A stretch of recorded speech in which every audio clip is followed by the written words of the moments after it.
माझे नाव श्रीजा मनीषा रविकांत करंजे. मी बालवाटिकातील मोगली वर्गामध्ये शिकते. मी तुमच्या समोर 26 जानेवारीचं भाषण साजरं करत आहे.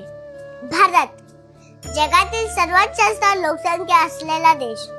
भारत साजरा करतो आपला 77वा प्रजासत्ताक दिन. कसा? लोकसंख्या जवळपास 150 करोड, राज्य 29, बोलीभाषा 1618, जाती जमाती 6406, प्रमुख धर्म आणि वंशिक समाने नटलेला 29 सणोत्सव साजरा करणारा लोकशाही असलेला देश म्हणजेच भारत. आकडे जरा मागे पुढे असू शकतात, लहान आहे मी, आकडा नाही, भावना समजून घ्या. भारताची लोकशाही ज्या गोष्टीवर अवलंबून आहे ती गोष्ट म्हणजेच भारतीय राज्यघटना, कॉन्स्टिट्यूशन ऑफ इंडिया. भारताची राज्यघटना ही जगातील सर्वात मोठ्या लोकशाही देशाची सर्वात मोठी राज्यघटना. आता राज्यघटनेवर बोलायचं म्हटल्यावर ती कशी बनली हे महत्वाचं आहेच, पण त्याआधी आपण थोडं मागे जाऊया. दिवस होते 15 ऑगस्ट 1947 च्या अगोदरचे. इंग्रज आपल्या हुतात्म्यांना विचारत असतील, एवढा मोठा देश, एवढी मोठी लोकसंख्या, आम्ही मुठभर होतो, पण राज्य केलं ना तुमच्या भारतावर, कारण तुम्ही आधीच जातीपाती धर्मात क्रांतीवादामध्ये अडकून पडला होतात. उलट आम्ही आलो, तुम्हाला तंत्रज्ञान मिळालं, कडक नियम, कडक कायदे, कडक शिस्त, कडक शिक्षा कोणी दिली? आम्हीच ना. मग थोडाफार कंट्रोल आमच्यावर ठेवला तर काय बिघडलेलं? काय राजगुरू सुखदेव, काय आदरणीय भगतसिंग, बरोबर बोलते ना मी, बरोबर ना टिळक?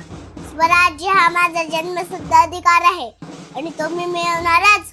झाशीची राणी, मैं झांसी दे दूंगी. सुभाष चंद्र बोस, तुम मुझे खून दो, मैं तुम्हें आजादी दूंगा. चंद्रशेखर आजाद, दुश्मन की गोलियों का सामना हम करेंगे, आजाद है, आजाद रहेंगे.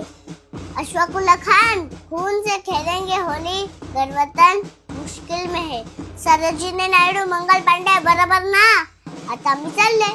खूप स्वतंत्र करत होता ना, घ्या तुमचं स्वातंत्र्य, पण एवढ्या मोठ्या देश सांभाळता येईल का तुम्हाला? राज्यघटना बनवली की निघतो आम्ही, पण इंग्रज विसरले. भारतात टॅलेंटची कमतरता आधीपासूनच नव्हती.